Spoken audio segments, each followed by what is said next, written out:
ॐ भद्रं कर्णेभिः शृणुयाम देवाः भद्रं पश्येमाक्षभिर्यजत्राः स्थिरैरङ्गैर्गुंशस्तनूभिर्व्यसेम देवहितं यदायुः स्वस्ति न इन्द्रो वृद्धश्रवाः स्वस्ति नः पूषा विश्व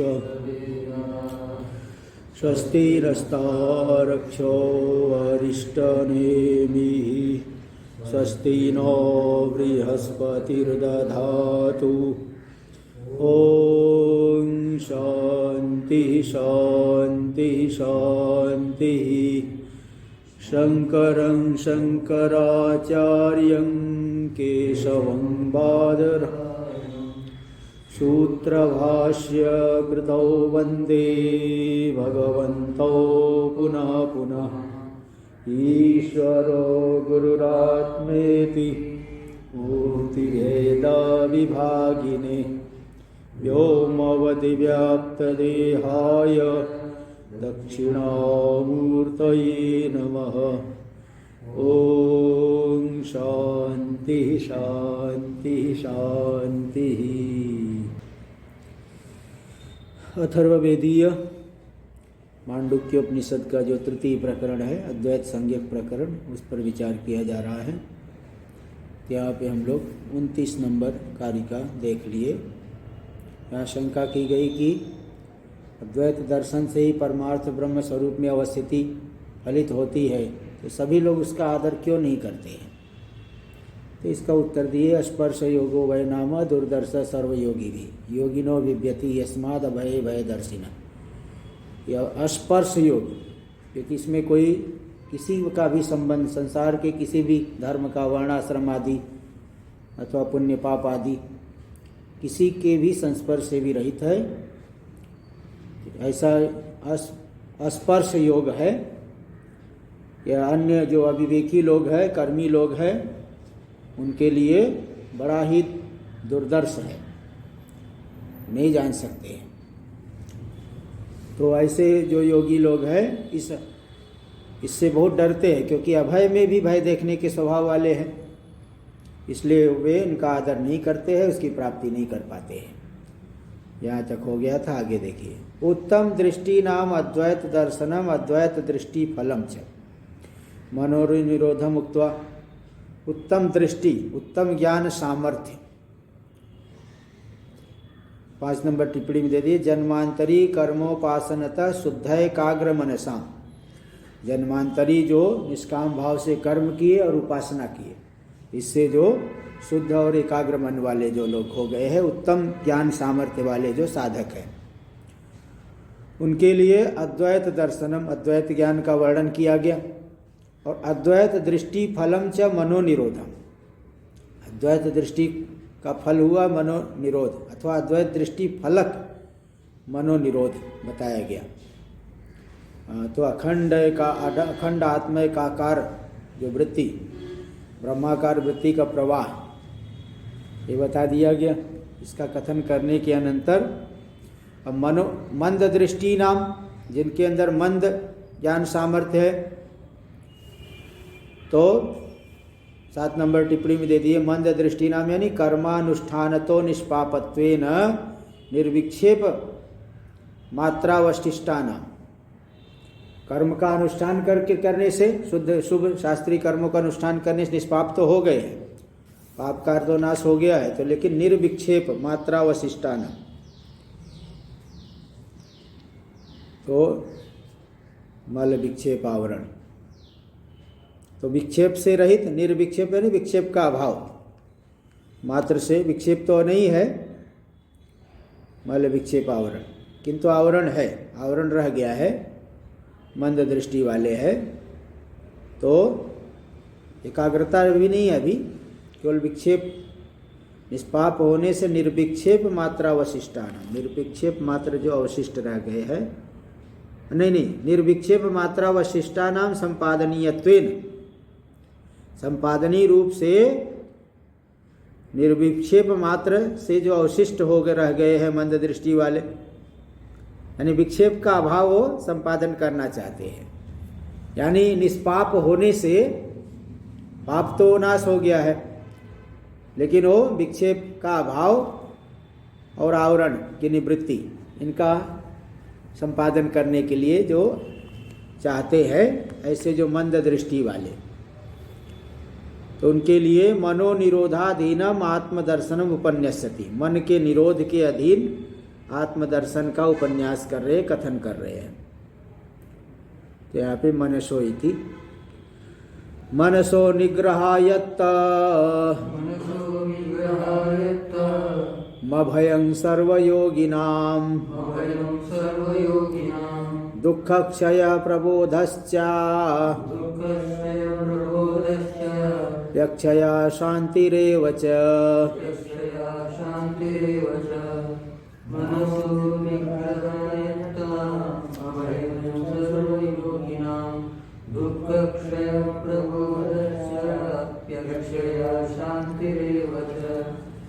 सर्वयोगी नाम, सभी जो योगी लोग हैं, कर्मयोगी लोग, सभी प्रकार के योगी जितने भी द्वैतवादी लोग हैं, उनको अगर इस अद्वैत तत्व का अनुभव करना है तो मन का निग्रह तो अवश्य करना। तो मनोनिग्रहायत्तम, मन के निग्रह के अधीन ही है अभय, अभय की प्राप्ति, और दुख क्षय, त्रिविध तापों की आत्यंतिक निवृत्ति, और प्रबोध यानी आत्मज्ञान, और अक्षया शांति, ये सभी के सभी जो है मन के निग्रह के अधीन है। मन को वश में करेंगे तभी दुख का क्षय होगा, तभी आत्मज्ञान होगा, तभी अक्षय शांति मिलेगी और अभय की प्राप्ति होगी। इसीलिए मन का निग्रह अति आवश्यक है। तो मन को निगृहित करना चाहिए, उपासना, पहले उपासना आदि करके और वेदांत श्रवण करके फिर तत्व को जान लेना चाहिए, तभी जो है अक्षया शांति मिल पाएगी। टीका में देख लीजिए, अभयमिति अशेष भय निवृत्ति साधनम आत्मदर्शनम, अशेष भय की निवृत्ति का साधन जो आत्मदर्शन, इसको बताया जा रहा है। सर्वयोगी नाम, सभी योगी से किसको लेंगे? सर्वेषां योगिनाम कर्मानुष्ठान निष्ठानां बुद्धि शुद्धि मताम, कर्मानुष्ठान में जो नितराम स्थित है, शास्त्रीय कर्मों को कर रहे तो बुद्धि तो शुद्ध हो गई है, मल रूपी दोष हट गया है, और संपादनीय रूप से विक्षेप को हटाना है और आवरण को हटाना है। तो मनोनिरोधाधीनं प्राग उक्तम, मनोनिरोध के अधीन जो अभय बताया गया पूर्वार्ध में, उसी को प्रबोध पद के द्वारा उत्तरार्ध में कह रहे हैं। तो प्राग उक्तम अनुद्य तत्फलम कैवल्यम कथयति, उस प्रबोध का फल क्या है? कैवल्य, उसका कथन कर रहे दुख क्षय, कारिका में दुख क्षय, दुख का क्षय, अभय पद से जो कहा गया उसी को प्रबोध पद से कहा गया, और वो प्रबोध बता करके उसका प्रबोध का फल क्या? दुख का क्षय, दुखों की आत्यंतिक निवृत्ति और परमानंद का अनुभव। ये आगे बता दी, दुख क्षय अक्षया शांति रेवच, ये जो है मोक्ष को बता दिए। दुखेति श्लोकस्य विषयं परिशिनष्टि, श्लोक का विषय क्या है? तो पूर्व श्लोक से इसको थोड़ा परिशेष कर रहे हैं, अलग करके दिखा रहे हैं। पूर्व श्लोक का विषय थोड़ा सा अलग था, इसका अलग है, थोड़ा पृथक। क्या अंतर है दोनों में? कुछ तो अंतर होना चाहिए, इसको दिखा रहे हैं येषाम इति भाष्य में। येषां पुनर्ब्रह्म स्वरूप व्यतिरेकेण रज्जु सर्पवत् कल्पितमेव मन इंद्रियादि च न परमार्थतो विद्यते, जो ये जान लिए है, जो विद्वान है, जीवन मुक्त है, परब्रह्म स्वरूप का अनुभव कर लिए है स्वस्वरूपत्वेन, ऐसे ज्ञानी पुरुषों के लिए सब क्या है? पूरा का पूरा संसार कल्पित ही है। रज्जु सर्प पर ब्रह्म स्वरूप व्यतिरेकेण रज्जु सर्पवत् कल्पितम एवं मन, ब्रह्म स्वरूप से व्यतिरिक्त रूप से देखा जाए तो सब के सब कल्पित है। रज्जु सर्प के समान। मन इंद्रियादि च, मन और इंद्रिय आदि सब के सब कल्पित ही है। न परमार्थ तो विद्यते, उनकी दृष्टि में पारमार्थिक नहीं, परमार्थ रूप से है ही नहीं। ऐसे जो जीवन मुक्त लोग है, तेषां ब्रह्म स्वरूपाणाम अभयम मोक्षाख्या च अक्षया शांति, ऐसे वे जो ब्रह्म स्वरूप जीवन मुक्त है उनके लिए अभय, जो मोक्ष संख्यक अक्षया शांति, ये स्वभावतः एवं स्वाभाविक रूप से प्राप्त है। सिद्धा न अन्यायत्ता, अन्य के अधीन नहीं, उनको कुछ करना नहीं है कि कुछ करेंगे तभी मिलेगा। मनोनिरोध आदि उनके लिए कर्तव्य नहीं है। इस बात को 36 नंबर वाली कारिका में हम बता चुके हैं।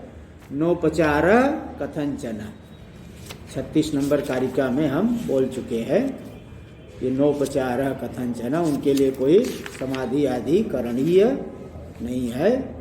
सकृत विभाता सर्वज्ञम नोपचार कथंचन, तो उत्तम जो ज्ञानी पुरुष है उनके लिए कुछ करना नहीं, इस बात को हम बता चुके हैं। टीका में देख लीजिए। अभयं भयराहित्यम असंत्रासात्मकम इत्यर्थ, जो भय से रहित है, संत्रासात्मक नहीं है।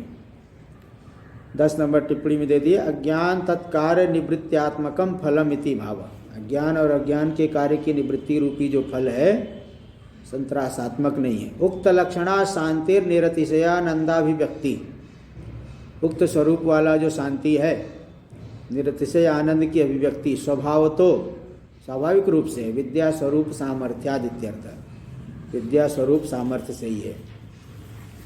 इसका भी 11 नंबर टिप्पणी में दे दिए। अखंडात्म वृत्ति निष्ठ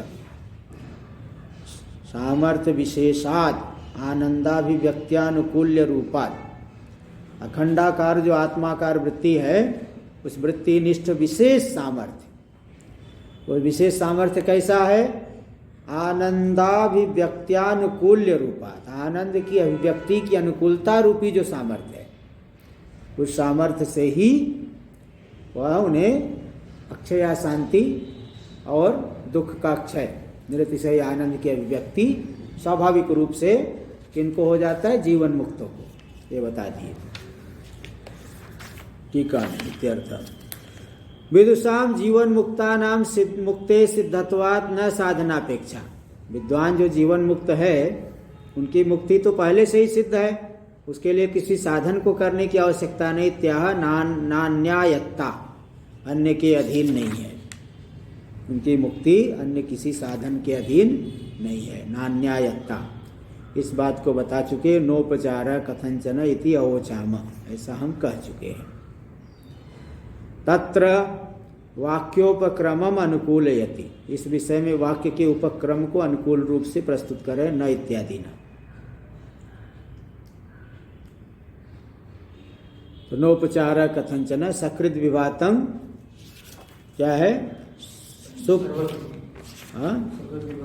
सर्वज्ञम नोपचार कथंचन 36वीं कारिका में बता चुके हैं।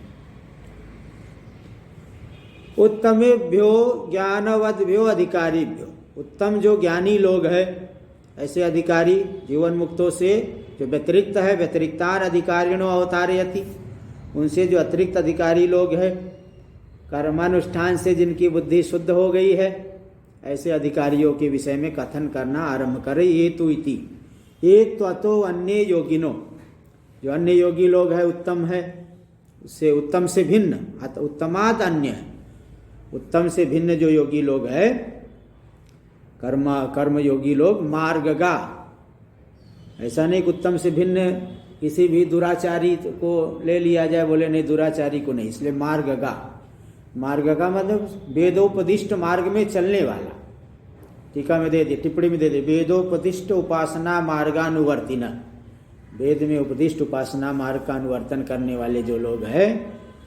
हीन मध्यम दृष्टयो, उत्कृष्ट को तो बता दिया, और हीन और मध्यम दृष्टि वाले, दृष्टि यानी ज्ञान सामर्थ्य, ऐसे ज्ञान सामर्थ्य वाले जो अधिकारी लोग हैं, तो मनो अन्यदा आत्म व्यतिरिक्तम आत्म संबंधी पश्यन्ति। मनोन्यदा मनो अन्यद, उनका मन जो है अन्य भी देखता है। क्या देखता है? आत्म व्यतिरिक्तम, आत्म संबंधी पश्यन्ति, आत्म संबंधी जो है अन्यद, मनो अन्यद आत्म व्यतिरिक्तम आत्म संबंधी पश्यन्ति, उनका जो मन है आत्मा से व्यतिरिक्त को भी देखता है। तेषां मोक्ष फलमाह, उनके मोक्ष, उनको मोक्ष फल की कैसी प्राप्ति होगी? इति, इसको बता रहे मनस इति, मनस इति, मनस इति के बाद पूर्ण विराम होना ठीक है। बीच में अब क्या है? इति के बाद तो पूर्ण विराम, मनस इति। टीका में देख लीजिए। योगिना मतलब सुकृतानुष्ठायिन, सुकृत शुभ कर्मों का अनुष्ठान करने वाले हैं। तद अनुष्ठानादेव सन्मार्गगामिनस, शुभ कर्मों के अनुष्ठान से जो सन्मार्गगामी हो गए हैं। तेषामपि तत्वज्ञानम कथनचित उपजातम चेत, उनको भी अगर तत्वज्ञान येन केन प्रकारेण उपासना मार्ग से ही हो जाए, तब तो अलम मनो निग्रहेण, मन का निग्रह करने की फिर क्या आवश्यकता है? कोई लाभ नहीं है। इत्याशंका है, ऐसी आशंका होने पे कह रहे नहीं, मनो निग्रह तो अत्यंत आवश्यक है, बिना उसके हो नहीं पाएगा। तो तेषाम, भाष्य में तेषाम आत्मसत्यानुबोध रहिता नाम, आत्मसत्यानुबोध से आत्मा ही सत्य, ऐसे विवेक से जो रहित है, तो उनके लिए क्या चाहिए? मनसो निग्रहायत्तम अभयम सर्वेशाम योगिनाम, ऐसे सभी योगियों के लिए अभय की प्राप्ति कैसे होगी? मन के निग्रह के अधीन होगी। तो अभय क्या है? अभयम तदेव तत्वज्ञानम, वही तत्वज्ञान ही अभय है, जो कि मनोनिग्रह के द्वारा साध्य होता है, प्राप्त होता है। टीका में इतश्च मनो निग्रहितव्यम, ब्रैकेट वाला पार्ट ठीक है। इस हेतु से भी मन को मन का निग्रह करना पड़ेगा। मनो निग्रहितव्यम, मन को निग्रहित करना पड़ेगा, इस कारण से भी। इत्या किंच किंच आत्म प्रबोधो, अच्छा किंच दुख क्षयोपि, उनके जो दुख का क्षय हो अभी मन के निग्रह के अधीन है।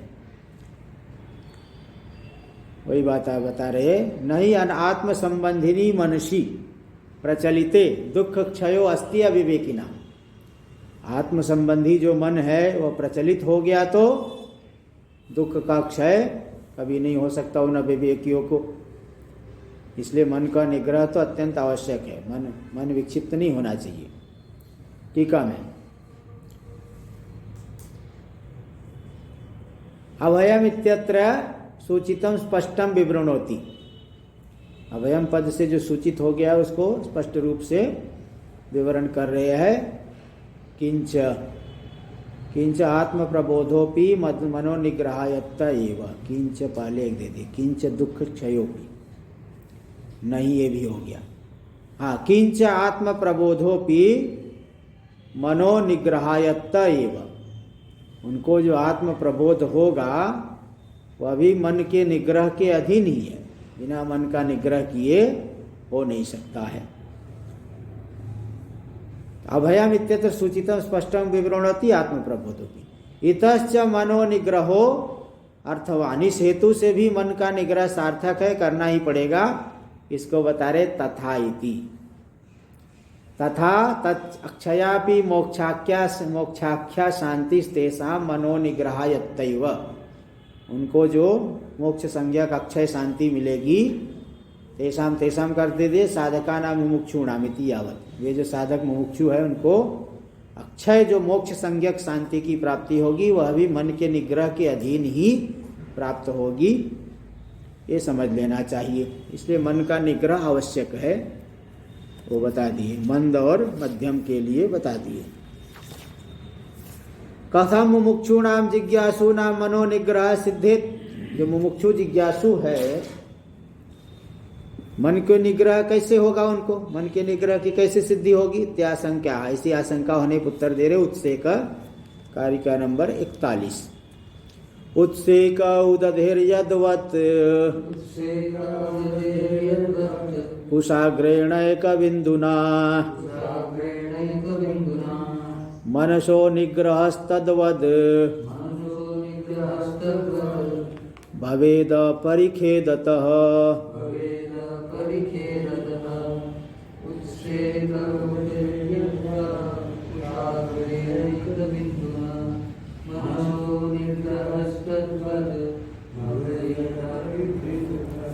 उत्सेक उदधेर यद्वत्। समुद्र को खाली करना है, वो भी कैसे खाली करना है? कुशाग्रेण एक बिंदुना, कुशा के अग्रभाग को से एक एक बूंद निकाल के बाहर छिड़कना है, वो भी पूरा समुद्र को सुखाना है।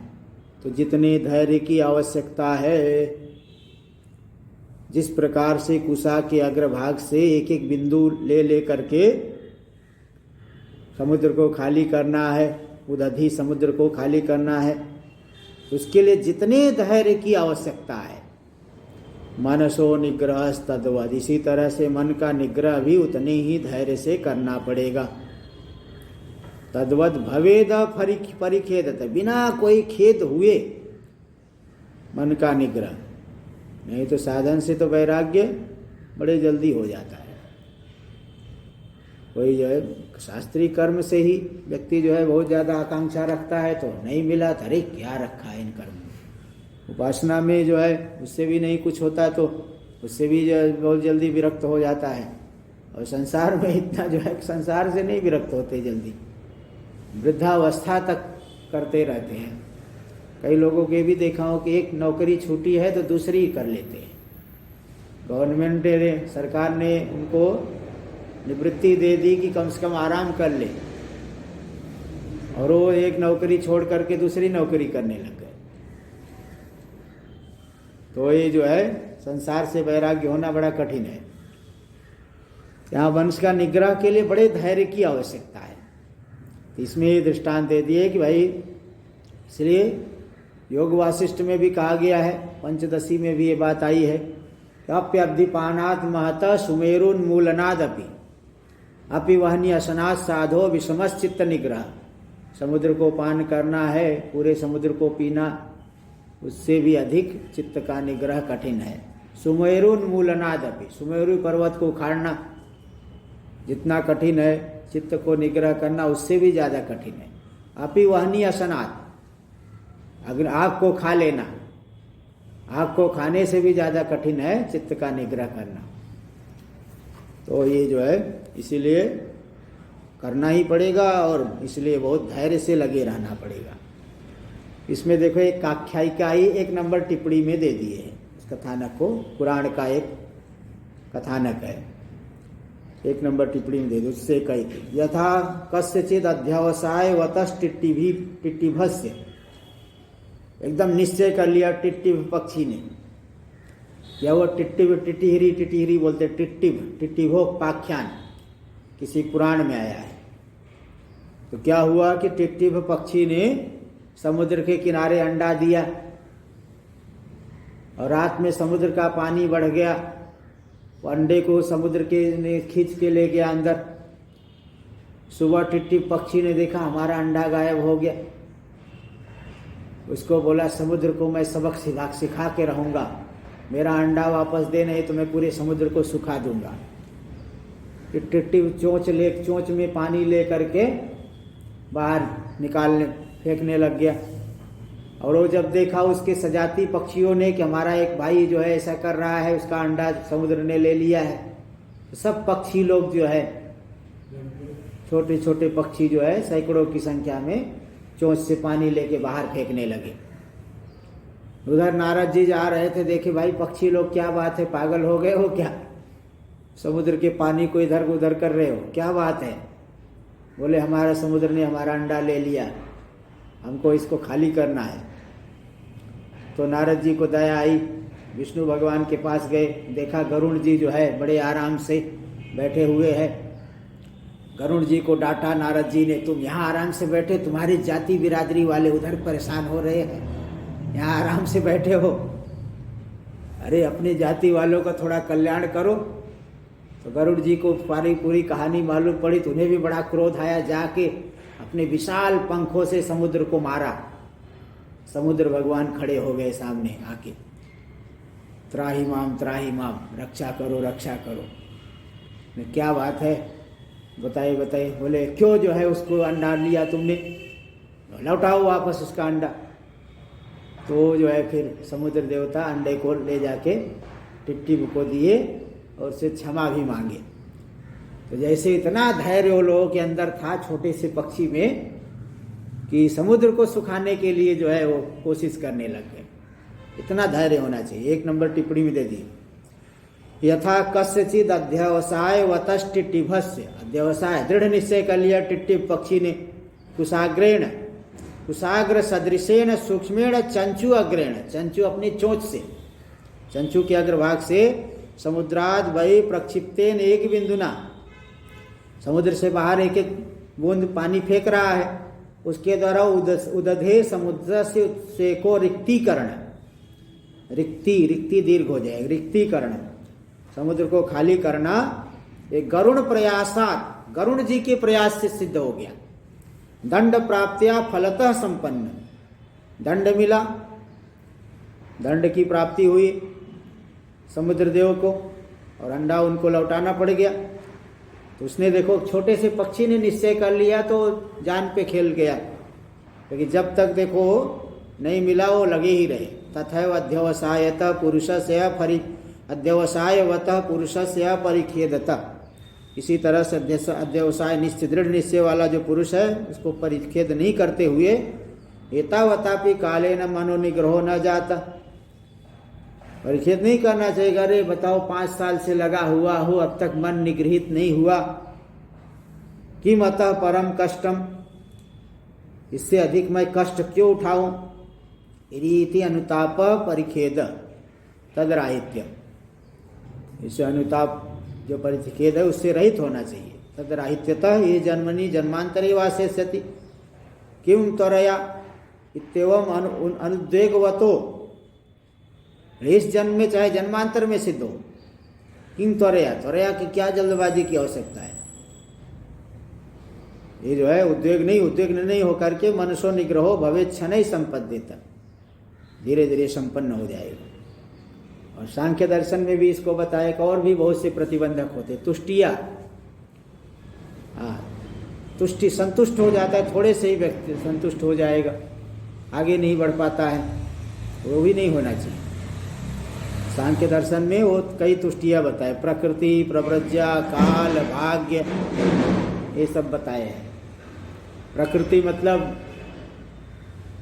अब वो मन का निग्रह करने चला, ज्ञान के लिए प्रयत्न करने लगा, किसी ने उपदेश दे दिया, अरे क्या तुम इतना कोशिश कर रहे हो, ये जो ज्ञान है किसका परिणाम है, अंतःकरण का परिणाम। अंतःकरण क्या, माया का कार्य है, प्रकृति का परिणाम है। प्रकृति स्वयं कर देगी ज्ञान की उत्पत्ति जब चाहेगी, तुम क्यों परेशान हो रहे हो, तुम तो आराम से खाओ पियो, आराम से रहो, प्रकृति जब चाहेगी तब कर देगी। तो तुष्ट उससे संतुष्ट हो गया कि प्रकृति करेगी, बोले ऐसा नहीं हो।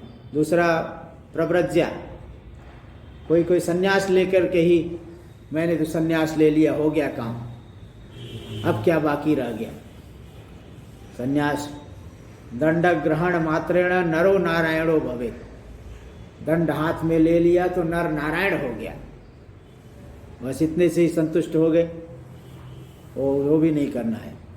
तीसरा काल, बोले देखो भाई काल से ज़्यादा, और हाँ समय से पहले कुछ नहीं मिलेगा, भाग हाँ समय से पहले नहीं मिलेगा, काल जब उचित काल आएगा तभी मिलेगा। पांडव लोग देखो वनवास में रहे इतने साल तक, तो जब उचित काल आया तब जाके जीत पाए दुर्योधन आदि को, तभी उन्हें राज्य मिला।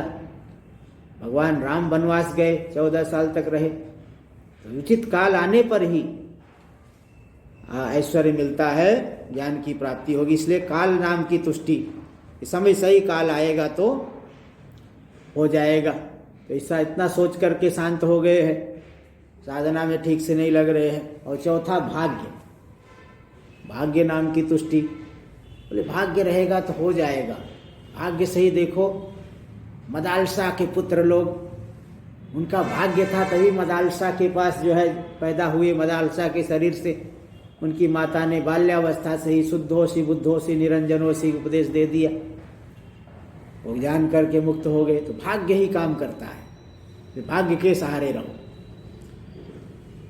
ते तुष्टि जो है बंधक प्रतिबंधक हो जाती है, इसलिए साधना में तत्पर होके लगे रहना है और जल्दी साधना से उद्विग्न नहीं होना है, तब जाकर के मन का निग्रह होगा। तो यही बात बता दी, मनसो निग्रह तद्वद भवेद परिखेदता। मन का निग्रह बिना किसी परिखेद के, साधना से कभी जो है खिन्न नहीं होना चाहिए, तभी जाके मन का निग्रह होगा। टीका में मनसो निग्रहेश, अच्छा टीका में पहले देखिए, दृष्टांत दाष्टान्तिक भूत श्लोक निविष्टानी अक्षराणी व्याचष्टि। श्लोक में दृष्टांत भी आ गया और दाष्टान्तिक भी आ गया।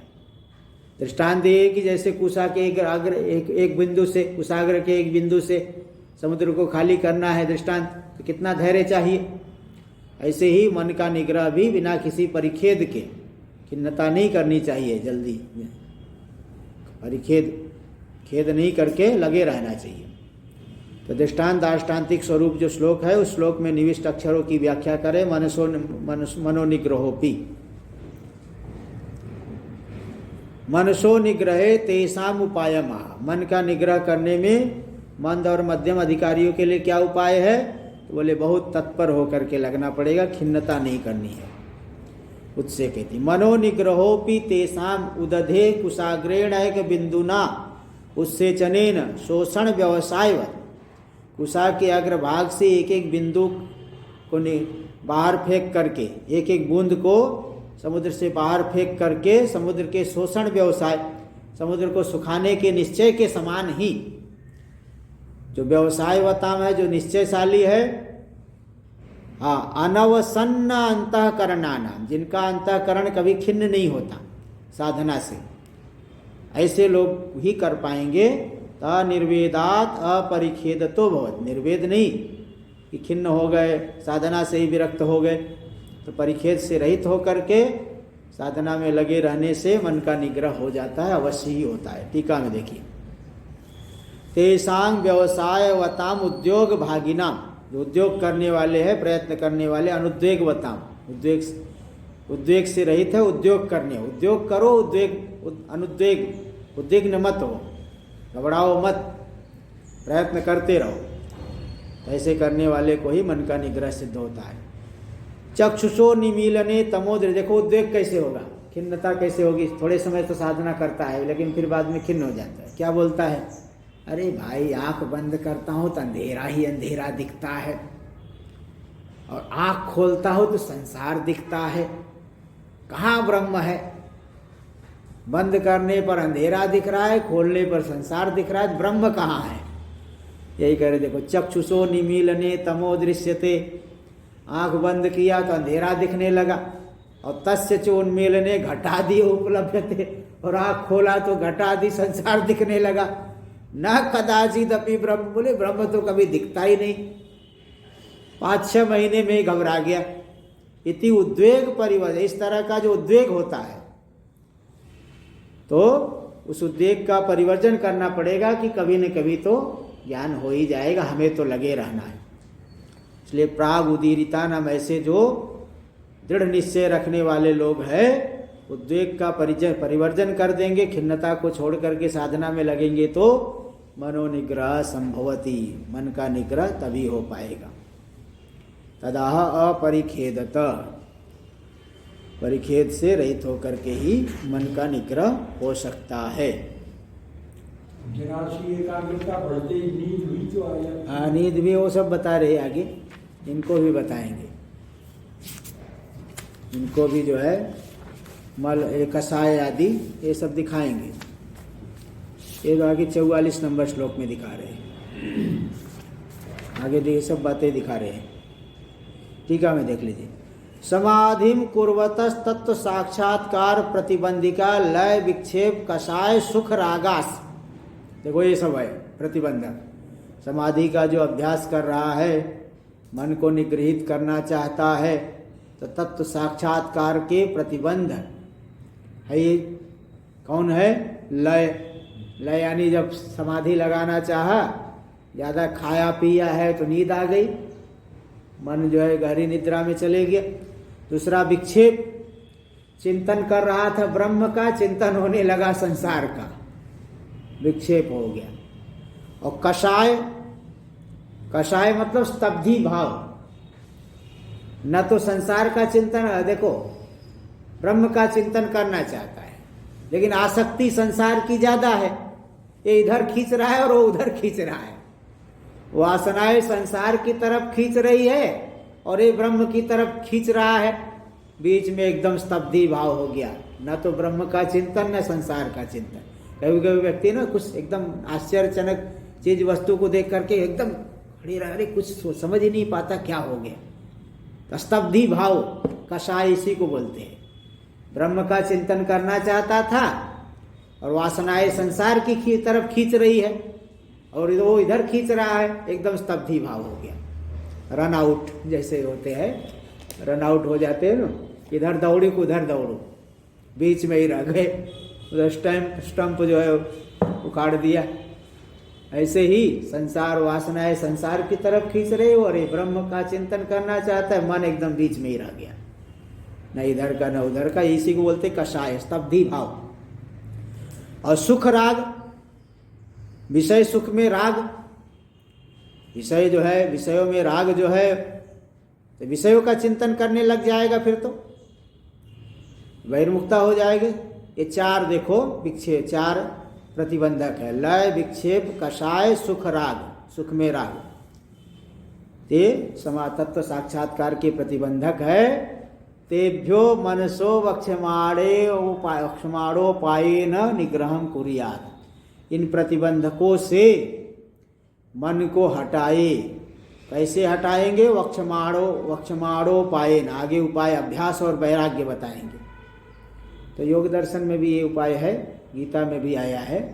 अभ्यास और वैराग्य के द्वारा मन को इन प्रतिबंधकों से निगृहित करे, हटाए, वश में कर ले। नहीं करेगा तो करेंगे तो क्या होगा? तुम्हारी समाधि सफल नहीं हो पाएगी, अन्यथा समाधि साफल्यानुपत्ते, नहीं तो तुम्हारी समाधि सफल ही नहीं हो पाएगी, हो ही नहीं पाएगी। फिर नहीं करोगे तो क्या होगा? समाधि नहीं लग पाएगी फिर तो। इत्या उपायेन, इसी बात को कारिका नंबर 42 में बता दिया। उपायेन निगृह्णीयात् विक्षिप्तं कामभोगयोः सुप्रसन्नं लये चैव यथा कामो लयस्तथा।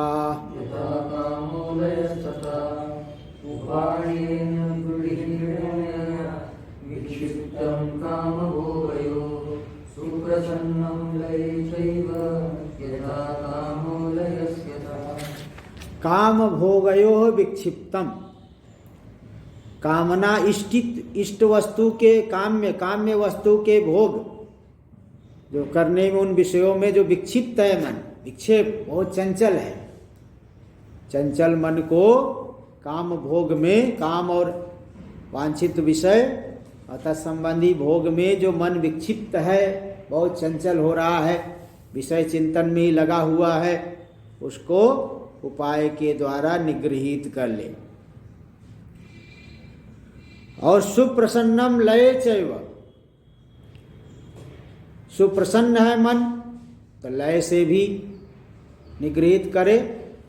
उपाय न निगृहणीयात्, यहाँ भी जोड़ो, उपाय करके लय से भी, ये नहीं कि प्रसन्न है तो ये एकदम जो है आराम से बैठ गए, प्रमाद से एकदम निद्रा आ गई थोड़े समय में। यथा कामो लयस्तथा, जैसे काम प्रतिबंधक है वैसे लय भी प्रतिबंधक है। टीका में देखो, लय मतलब निद्रा में चले गया। 1 नंबर टिप्पणी में देखो दिया है, उपाय न काम भोगयो चिंत्यमान भुज्यमान अवस्थापन्न विषयेषु। एक तो चिंत्यमान विषय है, मन में सोच रहा है, और एक भुज्यमान जो भोग कर रहा है विषय। इन विषयों में जो विक्षिप्त है मन, प्रमाण विकल्प विपर्य स्मृति नाम अन्यतमयापि वृत्त्या परिणतं मन, इनमें से कोई एक वृत्ति के द्वारा एक वृत्ति रूप से मन परिणत हो गया है, विषय चिंतन कर रहा है, विक्षिप्त हो गया, तो उपाय से इसको निगृहित करे। वक्षमाणेन वैराग्येन अभ्यासेन च निगृहीणीयात्, वैराग्य और अभ्यास के द्वारा इन उपाय से मन को निगृहित करे। निरुंध्यात् आत्मन्यो, आत्मा में ही निरुद्ध कर दे। तथा लीयते अस्मिन् स्थानद्वयमिति लय, इसमें जो है दोनों स्थान लीन हो जाते हो। लय मतलब सुसुप्ति, जागृत और स्वप्न जिसमें लीन हो जाते हैं, वह कौन है? सुसुप्ति। तस्मिन् सुप्रसन्नम आयास वर्जितम अपि मनो निगृहणीयात्, मन आयास से वर्जित है तो भी ये गहरी निद्रा में न जाने दे। इति बात। सुप्रसन्नम चेत किमिति निगृह्यते, बोले सुप्रसन्न है, सो रहा है तो सो जाने दो, क्यों हटा रहे हो वहां से? बोले नहीं, यथा कामस तथा लय, जैसे कामना प्रतिबंधक है वैसे लय निद्रा भी प्रतिबंधक है। यथा कामो विषय गोचर प्रमाणादि वृत्त्युत्पादने न समाधि विरोधी, विषय विषयक प्रमाणादि वृत्ति को उत्पन्न करके कामना जैसे समाधि का विरोधी है। तथा लयोपि, लयोपि मतलब निद्राख्य वृत्त्युत्पादने न तद विरोधी, निद्रा संज्ञक वृत्ति का उत्पादन करके समाधि की विरोधी है लय। सर्ववृत्ति निरोधो ही समाधि, समाधि का मतलब क्या? सभी सकल वृत्तियों का निरोध हो जाए। अतः कामादिकृत विक्षेपादिव समाधिकृत लयादपि मनो निरोधव्यमेव, कामना आदि से जो विक्षेप होता है उसके समान ही श्रमादि से जो लय निद्रा में जा रहा है वहां से भी मन को निरुद्ध करना पड़ेगा। चलो आगे कल। ओम भद्रं कर्णेभिः शृणुयाम देवाः, भद्रं पश्येमाक्षभिर्यजत्राः, स्थिरैरङ्गैस्तुष्ट्वागुंसस्तनूभिर्व्यसेम देवहितं यदायुः। स्वस्ति न इन्द्रो वृद्धश्रवाः, स्वस्ति नः पूषा विश्ववेदाः, स्वस्ति नस्तारक्षो अरिष्टनेमिः, स्वस्ति नो बृहस्पतिर्दधातु। ॐ शान्ति शान्ति शान्तिः। शङ्करं शङ्कराचार्यं केशवं बादरायणं सूत्रभाष्य कृतौ वन्दे भगवन्तौ पुनः पुनः। ईश्वरो गुरुरात्मेति मूर्तिभेद व्योमवद्व्याप्तदेहाय दक्षिणामूर्तये नमः। ॐ शान्ति शान्ति शान्तिः।